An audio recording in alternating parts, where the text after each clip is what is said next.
Bum bum bum bum Drama. bum. Action. Comedy. Palace intrigue. Story Squad presents Clash of the Pencils. Welcome to another chilly fall evening here in Milford, Delaware. We've got some great Clash of the Pencils action for you tonight. We'll also recap all the day's highlights and, of course, go over the top 5 sentences of the day. This is the Clash of the Pencils nightly live stream, the most watched creative writing esport league live stream in the history of the internet. I'm your host, Tom Sherman. We're here, as we are every weeknight, to go over the top 3 story submissions as selected by Storybot 3000, our high-tech data science engine, which uses, among other things, laser pointers to analyze every story. We then take Storybot's top 3 picks and let you, the public, decide tonight's winner. Alongside me today, we've got Graig the Segway Peterson. What are you reading there, Graig? Painted in Van Gogh's Japanese-inspired mode, Rulin is boldly contoured against the floral patterned background. Oh, hey, Tom! Just doing a little history. That is some hot, cold, heavy, light reading you got right there. Before we get underway, let's remind the folks what everyone's playing for tonight. Besides fame and glory, an exclusive IOU NFT. This unique 1 out of 10,000 NFT is actually an IOU for a future NFT that is coming up from the Story Squad universe. So although the current estimated cash value of the IOU NFT is $100 US, that's not the full value of NFTs. Think of NFTs like keys to the future. Right now, as humans, we interact with businesses and organizations much like ants might their queen, slaving away day in and day out for resources to give to the queen so that she may survive. NFTs turn this one-directional relationship into a community partnership. Owning NFTs of organizations will allow those owners special perks like early access to future products, exclusive content behind paywalls, and access to the inner community. Not only that, but NFTs are transferable, allowing owners to sell at a premium, which in turn appreciate all other NFTs held by community members. So NFTs are part art, part online identity, part admission to a virtual country club, part crypto speculation, part generational wealth, and all real, baby. Woo! Oh, yeah. Very That's the real deal right there. It is. So if you're just watching that, please consider writing a story, winning yourself one of these IOU NFTs. You could not only make yourself rich, you could make your grandchildren and your great-great-grandchildren rich. It's a land grab out there on the NFT. Those non-fungible tokens. Get some while the getting's good. Get them while the getting is good. Right you are, Graig the Segway. Speaking of segues, let's take a look at the leaderboard for the evening. Right now, this is where we currently stand. Green 18, who may or may not be Randall Cobb, is atop the leaderboard with 165 points. Meanwhile, Slice got second last night in there with 140. Joanna Man taking third at 115. Howard Stern Bot beating out Howard Stern for fourth. Champion with 42, and then Dragon Attack in repeat, putting out 15 points last night. So just it's very early in the week. Anybody could take this home, depending on where the stories go. Yeah, shake up atop the leaderboard. It's interesting to see some fresh blood. I want to see how Slice comes back today. That's a fact. Let's take a look at tonight's prompt to see what they have to work with. Use these words in a story: spare, fence, and chapter. Now, when I asked you yesterday where you would go with this prompt, you said you would need to take a walk and think about it and then get back to me. So I assume you've taken a walk since then. I took that walk. Where would you go with this then? I think It is a rustic countryscape. There is an old fence, a spare tire, and somebody looking to get off the farm and start a new chapter in their life. Interesting. Very interesting. Let's see if that's where any of our authors took it tonight. And we're going to start with the current champion on top of the leaderboard, and that is Green 18. On guard. Simone had heard those words countless times over the past 10 years as she learned to fence at a very young age. Much of her childhood was spent perfecting her skills and developing the perfect lunge and guard moves. Weekends were synonymous with tournaments, travel, and homework on the road when driving near and far to compete with other fencers trying to move up in the ranks. Their sights were set on a possible college scholarship and, who knows, perhaps a chance to win a medal in the Olympics. Simone's hard work and dedication to her sport eventually paid off, and she was awarded a fencing scholarship to the top-ranked university in France. Now, after 2 grueling years of study, practice, competitions, and tournaments, Simone was utterly exhausted with not an ounce of energy to spare. She began to question her decision to compete at such a demanding high level to the exclusion of all other activities, including just having a little fun occasionally. "Mon Dieu, what have I done?" a frustrated Simone exclaimed. Was it time to start a new chapter of her life, free of the pressure and responsibility she felt to her parents, coaches, and school? Simone was definitely at an existential crossroad in her life and needed time away to reflect on her goals and aspirations. After a restorative break from competing, she decided she missed the sport she loved and returned to the team with a fresh perspective and attitude. Simone fenced for the joy it brought her, and not for the lure of winning and glory it brought to others. She was the same young woman with the same amazing abilities, but a completely transformed person from her seismic shift in attitude. On guard. So here, a fencer whose life has been surrounded by fencing for decades, trying to rise to the top of the competitive ranks, making sacrifices, and then after achieving an echelon of success, must come to grips with her own burnout, and after losing the passion and fire of the intense lifelong labor. After taking some time off, returns with a fresh passion after figuring out her own personal inspiration. So let me bring up what we refer to as the Sussex County Dorito here, Sussex County some more, and that is you try to get the marshmallows towards the center of this Dorito chip and make a very delicious some more out of Doritos and marshmallows. So, Greg, where do you think Green 18 fell with the plot, characters, and setting here in this story? Well, all stories have a beginning, middle, and end. And I like to think of this one. It was very deliberate in its pacing, and the first third got a nice beginning, right? We get the opening kinds of moves. And first of all, the on guard, the bookend, it calls us into the story, and then it sort of sums the story up to leaves us out of that. That's a very strong move to get that closure on the plot. I think that the plot for me worked in the beginning, because we get sort of the grueling training, we get the sort of young person with the aspirations, we hear about a college scholarship, we hear about a possible Olympic medal, we hear about the first sort of achievement of success at the top ranked French university. I can't for the life of me come up with a single French university, which is a lack of culture on my own part. But we get all the sacrifice. And then the midpoint for me when this flipped was the exhaustion. The moment that I thought was the most poignant was maybe I could have a little fun on occasion, and that sort of regret. And so it became too much. It became too much about status, success, competition. For me, where and that felt like I knew that character, Simone. I think that's a very common hero arc so far.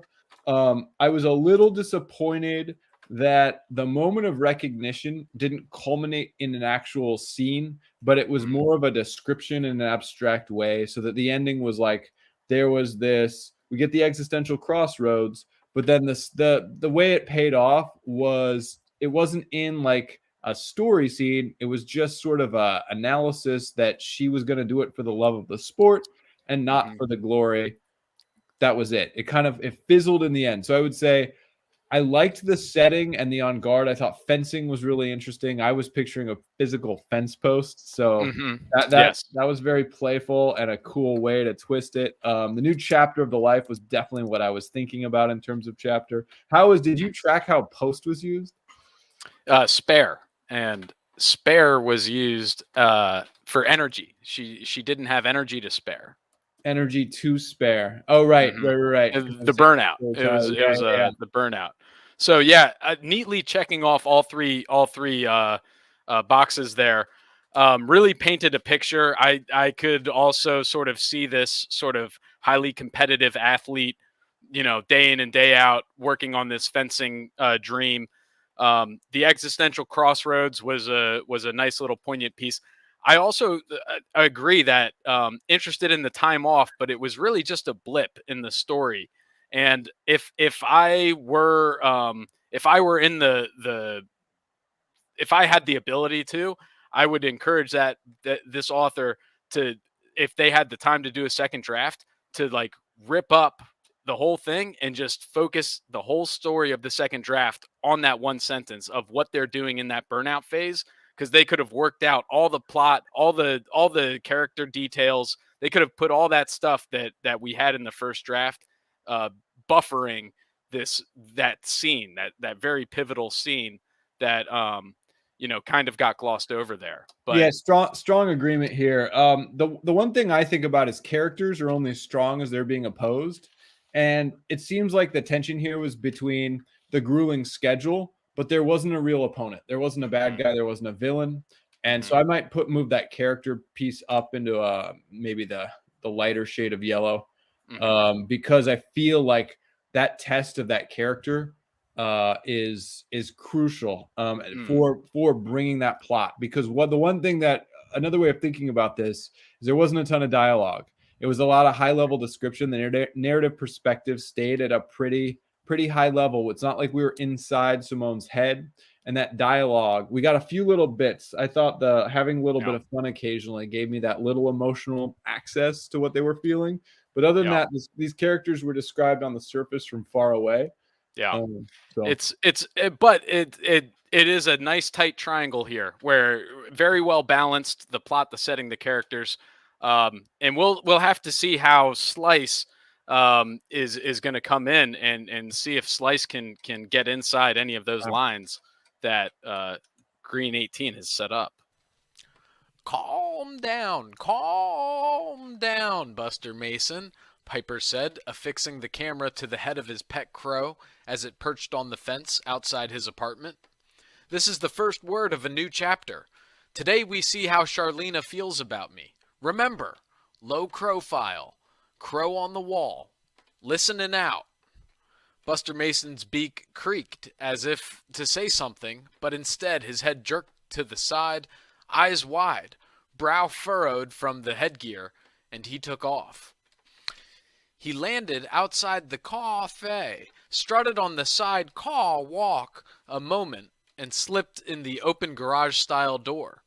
Meanwhile, Piper sat in his car in the parking lot of his apartment, watching the feed and listening to Howard Storybot on the radio. These people need a life, the barista with the gender studies haircut said to her car worker as they sat at a table, oblivious to the undercrover bird walking beneath them. They're obsessed. Why else? They can't make their own. Trust me. What else would we do? Sit here?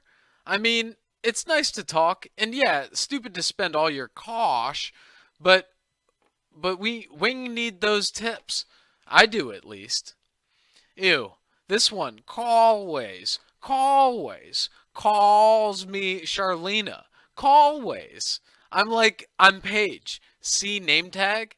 The barista said, yanking her flannel and steaming her grotesquely oversized lenses. Charlena, my lemon. Spare me, dude. Caw, be nice. His wife passed away. Have you seen his credit card? It says Charlena Chipkins. Red sweater guy, right? The blonde barista said. Yes, red sweater. Oh my god, red sweater every day. Also, please shave once in a while. You smell and look like trash scraps. Buster Mason quavered, causing the pair to freak out. They ran behind the bar and began throwing lemon wedges at the bird. Buster picked one up and flew home. So the third part of the story of Charlena and the man in the red sweater, this time the man rigs up a pet crow with surveillance equipment, which then flies into the cafe to eavesdrop on two baristas talking about the man in the red sweater, revealing the barista is not Charlena at all, but rather Red Bearded Sweater Man's dead wife, who Red Bearded Sweater Man apparently cannot remember. The undercover agent makes so much noise that it draws too much attention and has lemons pelted at it as it flies away. Was this the third part? Is there continuity between the last three submissions? It does seem like there's recurring tropes, but like kind of like a David Lynch movie, it doesn't quite make sense or add up. It's like our brain wants to put into that these are coherent characters. I was fascinated by bird speak and the wordplay. That's the most notable piece of this. I have coffee, car, credit card. There was Side co-walk. Side clock. There was dozens of them. Reading it was it took me out of it every single time. It took me out of the flow of the story every single time. And I found that effect incredibly jarring, which may have been the point. But it didn't transport. It was so indebted to clever language. And I think that clever language, while it landed, did come at the expense sometimes of the character development. I had a hard time making sense of this. It feels like a kind of Baroque, intricate art form that I need to study and hear several times before I know exactly what's going on. The ambition here, though, is interesting. And what I want to know is, how do we humanize these characters other than, are they just circuits of language, or do they have recognizable human forms with wants and emotions? I don't know. It felt cognitively rich and emotionally cold. Was what I was left with. What about you? Interesting. I thought I enjoyed. I kind of followed because like where we left off. So to bring everybody up to speed, 2 days ago or two competitions ago, the first one was this lonely guy at the barista shop or at the cafe, like just saying nothing to this barista, trying to think about something. He's so lonely, and he's just making pointless conversation, holding this barista hostage for $3.50 and her tip. Step two yesterday was this red bearded person, or I don't know. It kind of disintegrated into this like he's distraught. He's got crows living in his kitchen, or he has black doves living in his kitchen. And at the end of the story, he finds out that they're not black doves; they're actually crows. And so then I took it as this time, this guy's setting up the surveillance equipment. He's sending this crow to find Charlena, who has been a character named throughout these three tropes. And it's Paige. Her real name is Paige, right? See the right, attack. Right. Well, that's the twist. That's the twist of the plot, right? That's where is in this like serial. This is like that. I feel like I'm in some sort of like serial in the 1800s, where you know what I mean, where I'm finding out more every time. But like that was the plot twist. Is this guy? He's obsessed with Charlena, but she's dead, and now he's had some sort of it almost felt like Memento, that movie where he can't remember anything. Yeah. So I thought it added some layers to the characters with Paige as well as the red bearded sweater man. I also enjoyed the character of the crow. It had a very Buster Mason. Mason had a lot of the way that it opened its mouth to speak back to the red bearded sweater man, and then just kind of like looked at him and was like, you know what, I'll just go. And then how I took the cause is I thought it was this crow standing on the sidewalk, and it's just it sees everything in cause. You know what I mean? Because it's Yeah. a crow. And so it's almost like a first person view of Yeah. what this crow is experiencing. In And the way that the last one was so on the surface, we were like deeply in the head of a crow. yes, yes. It was Something almost was going too on. close. Too close. Too close. To this Too crow close. keeping a low profile. Crows are on the brain. I actually have crows on the brain and bird brain circled in my notes. Right on. So That feels obviously right. Slice was ruminating on crows. It was a wild experience in language. Yes. And if we had a language axes, if the triangle became a rectangle, I think for Slice he'd consistently be in that like the red or the orange for verbal pyrotechnics. Right. Wow. Verbal pyrotechnics. Put me down for that. And just to check off the boxes, the fence was a classic fence. New chapter, and then spare me was the dialogue for spare. So kind of an innovative use of spare me, but fence and new chapter, pretty standard stuff, but still working it in there, and that's the point. So here we are. We're down to the third story of the night, and it's coming in from Howard Stern Bot. Is it artificial intelligence? Is it Howard Stern? Is it some mash above them? We don't know. There's only one way to find out. That's for us to listen to this gem. Emily and I just met 3 weeks ago, and despite her being at least 6 months pregnant, or in the family, as my dad used to put it, she never wanted to talk about her past. This left me at a great disadvantage in conversations, as you would assume. She never changed out of her short, provocative outfits, so she looked like a Power Rangers villain, but the most wondrous, wonderful woman who ever resembled one. During this chapter, she always needed a ride. One ride 10 miles turned into 10 rides 100 miles.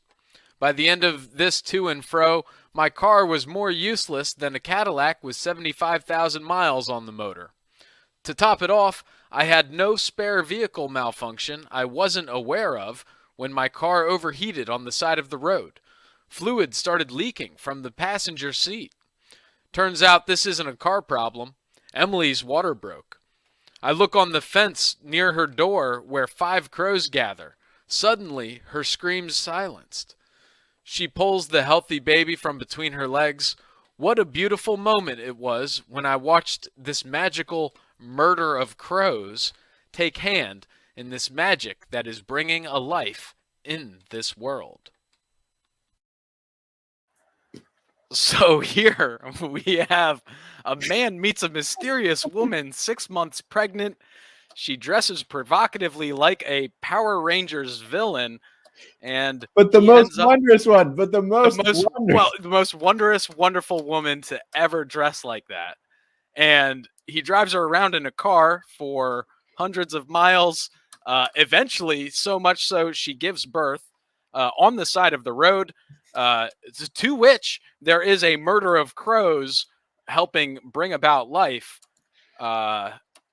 End scene. You know what they say, Tom? Where crows gather, magic happens. That is a fact, and I think we just witnessed a little bit of that here right now. Yeah. I have a couple questions on this. Emily, I have a couple questions on this, but I thought it was incredibly playful. What was so interesting was two of the stories are still so stuck in crow mode. Right? We are still fixing. Really working on that one still. Yeah. That got in there deep. The whole week is going to be crow week, baby. We should look into that. Yeah, we should. Will Discovery have litigation if we do a crow week? I don't. Is there a crow week? Because if there's, I mean, they could say that Shark Week is too close. Oh, I see. Like, Jason. No, we can do it. We're doing Crow Week. Maybe not this week though. Maybe another week. I don't know. Yeah, I love it. Anyways, I have the one thing that jumped out at me was the reliability of the narrator, because he said I assume it's a more useless than a Cadillac with 75,000 miles on it. Cadillac engine was 70. Is that a lot of miles? Like, Hmm. doesn't seem like that many miles. Like, my Subaru's got 110,000, and it is, well, it's actually not really chugging along, but I feel like Mhm. the Cadillac for 75,000 miles. But then when I it, thought that it was an interesting simile too, because he was comparing his car to a Cadillac with 75,000 miles. So it Mm, was like mm. he could have just said, my car, my old beat up car had 200,000 miles on it, but it was like, no, it was like, anyways, I don't know. It was an interesting It simile. was interesting because it was not even a car problem. No, It no, it was was not. it was the It was, water breaking on this only 6-month pregnant Emily Mhm. being delivered by presumably the supernatural forces of the murder of crows. Right, Um, right, right. Which, not a murderous pack of crows, but a no, it was murder the of opposite, crows bringing that life. is bringing life. Yeah. Mhm, mhm. Um, yeah, it was. I also that I had no spare that I wasn't aware of in the car. Like, there's a lot of Mhm. double negatives in that sentence. A lot to unpack there, and I also liked the line of where it was like she didn't talk much about her past, and that left me at a Yeah, disadvantage, as one might assume. Like, yeah, I thought that yeah. was just a great little line there, where Oh, it's like, yeah. yeah, that's As an would be opening tough one, to have a I'm six conversation. 6 months pregnant, we get the dates, and then she didn't talk a lot about her past, which Yeah, left me at a disadvantage, yeah. and Like, then he's driving her all over for we don't really the know. The disadvantage is clearly we have no idea what's happening here. silent drives, Mhm. silent long drives together. Yeah. Interesting. Also, to check the boxes off, during this chapter was oh, actually, well, I'll do these and then we'll do the Dorito. During this chapter, spare the car malfunction, no spare the car malfunction, and then the fence as a normal fence. So, um, I don't know. I think the interesting thing is it wasn't a new chapter; it was a continuation of a chapter. Whereas both the other authors went for, Yeah, having that starting a new chapter, that which is, transitional moment. Yeah. yeah. Yeah, yeah. So what do you think about the characters here, Emily and the unnamed narrator? I mean, there's mystery, there's intrigue. What there wasn't was enough dialogue for me. Well, And she was not much one for talking about her past. right, So no, he kinda got around that. how could you have The much bot the dialogue with bot Howard Sternbot kinda got around that right in the opening. that? Um, I was into it. I was into wanting to know more. But What about the plot? I felt there was a fairly strong plot here, or at least a twist of, I was like, where is this going? And then all of a sudden, this lady's yeah, having a we baby. get kind of this, it was set up well, I guess beginning, middle, and end. Yeah, I think the ending paid off the beginning with a sort of a random disruption from Crowland from Monday's prompt. Yeah, that almost felt a little forced in, but at the same time, I appreciate the symbolism that it was going for. Yeah, yeah, yeah. Yeah. So, Setting, other where than do the you think car this happened? You know what I mean? other I than the I car can't. details, I have I'm no picturing just, idea. like, Just a long car. open roadways. Yeah, just a car in the middle of, like, Nebraska or, like, South Yeah, Dakota, yeah. one of those old country highways where there's just nothing to do except drive in silence. Mhm. The only other, like, cultural reference was the Power Rangers villain, Yeah, that was epic too. which That was was really, really woo! so, yeah, kinda like Slice, strong language, but Yeah, not quite setting. I yeah. don't know. Uh, Um, but anyways, none of this matters, honestly, because it's not about what you and I think. It's about what Storybot thinks, and he gave mhm. us the top three. But it's also about what you, the people in America, think, and Oh, it's that's global, why. Tom, it's global, it's the whole world. Wow, it's the world. Are we worldwide? We're a world wide web, man. No way. Yeah. Awesome. So, not just America, folks. This is uh all seven continents, All 7. all All 7. seven, including Antarctica, Mhm. because And I'm Bot. sure the And Bot. scientists are spending their time and resources looking at this. Um, I would hope. Otherwise, what are they doing down there? You know, looking for bees. Right. I doubt they're looking for bees, but they should. I think there's a lot. Is it the 24 hours of light down there? There's a lot of time to stay awake and be busy. That's true. That's a good point. Anyways, it's about what the people think. So let's hit refresh and see where America and the world at large wanted this to end up. I mean, boom, Howard Sternbot taking home the championship and the IOU NFT. One of these bad boys is going to get dropped to you at some point, someplace, somehow. We'll get back to you on that. But anyways, Howard Sternbot, 165. Green 18 coming in second with 140. Meanwhile, Howard Stern coming in third with 117. That's an interesting number there. Slice coming in fourth at 115. Uncle Screwtape with 71. Champion at 67. And Repeat with 64. So interesting what's happening here. And we'll see how this affects the leaderboard at large.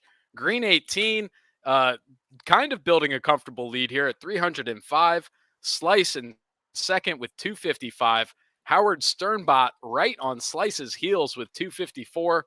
Howard Stern a bit of a distant fourth at 182. Joanna Man with 115. Champion 109. Repeat, Uncle Screwtape, and Dragon Attack all under 100. Gonna take a lot of writing for those to get back in it. What are your thoughts here? I'm shocked. My head is trying to calculate how Howard Stern managed to leap up in the standings. It'll be interesting to see how those two combine it's also interesting to see how Howard Stern has 3 stories submitted, even though there's only 2 days of the week. And you would think if there was any one of these players that would be able to game the system, you would think it'd be the bot. You'd think it'd be the bot. Howard Stern bot, not Yeah. Howard Stern, I assume radio shock jock. Right. I had no idea he was so slick. Yeah. So interesting. Let's take a look at the writing prompt for tomorrow. At the beach one day, there was a bottle with a note inside that says blank. Ooh. Message a lot of in a possibilities. Message in a bottle. Yeah. So we've got some setting, right, with the beach, but that's about it. I mean, the plot revolving some way, shape, or form, possibly around this message in a bottle. That note. Yeah, that's going to be your plot. What Very exciting. could it say? Very exciting. We'll have to keep our eyes on that one. And that's because that's what we do here. So, yeah. You know what time it is, Greg? I think I know what time it is. I think I know what time it is. Do you know what time it is? I believe so. And it's time for the top 5 sentences of the day, brought to you by Storybot 3000. That's right. This is Storybot's favorite sentences as plugged out of the data science engine. Number 5 from Champion. Do you have any spare fence I could use for my local chapter of the Elk Lodge? Champion trying to take all 3 words out in one sentence, but unfortunately just not really putting together a coherent story after that. I like the use of chapter there, though. Chapter of an organization. We didn't innovative that. That was innovative use of chapter that the other authors did not use. That is a fact. Number 4 from Slice. Remember, low crow file. Crow on the wall, listen and out. So just the red-bearded man giving directions to Buster Mason. Keep a low crow file, which Buster Mason did not do in the end. He quavered. I don't want to say this out loud, but I almost want to see like a noir, like a mystery in which this crow is doing some sort of gumshoe work. And that yeah. The whole thing is just old-timey gumshoe, but in crow voice. In crow talk. Yeah. Well, interesting. We'll see if we can get in contact with Slice to make that happen for you. Number 3 from Howard Stern Bot. This left me at a great disadvantage in conversations, as you would assume. She never changed out of her short, provocative outfits, so she looked like a Power Rangers villain, but the most wondrous, wonderful woman who ever resembled one. Number That's the 2. sentence. I don't see what story, like, that's the sentence for me. That'll stay with me. Number 2 from Uncle Screwtape. My fear of failure subsides as I realize Storybot 3000 was my vice president now, and his connections would soon be my connections. His gift bag at the gala would have an identical right next to it with my name on it. So Wow. interesting. I want to see where that one was going. Yeah, that had a lot of potential. Obviously, Storybot liked that sentence, if nothing else. But actually, one more sentence from Uncle Screwtape as well. He ponders infinity and how best to divide it. Wow. Interesting. That was the final sentence of Uncle Screwtape's story about this presidential election with Storybot 3000 as the vice president. So That is some profound ambition. I like Uncle Screwtape's entry into the competition. Hopefully we'll be hearing more from him. That's Or a fact. Right. Whatever they want to, Uncle Screwtape. That's like Screwtape is like a literary reference, right? Is it? We Like should the Google Screwtape that. Diaries or something. I don't know. I have to look into that. I'll have to figure that out. But it's We'll get our research team on it. yeah, we got a good research team working backstage in the studio right now. I see her giving some affirmations. All right. So that ends another insane, I think is the only way to put it, insane round of Clash of the Pencils nightly live stream. We appreciate you all joining in. You know what I want to know about tomorrow, Tom, when I'm holding my breath? We're going to get more crows. Are we just going to be the crow place? Is that our, like, the whole thing is just going to be where crows gather, magic happens? We're going to become bird people? I don't want to blame anybody or point fingers, but you're the one that said Crow Week. So, that's the research team did just get back to us. The Screwtape Letters is by C.S. Lewis. So okay. It is Interesting. C.S. Shout out Lady Lewis. J and the research team. Yeah, it's always good to have that. Yeah. So you can depend on that on Tuesday nights only, though, folks. We only have enough budget for one night of a research. Make your real highfalutin references Tuesdays. Yeah, Tuesdays. All right.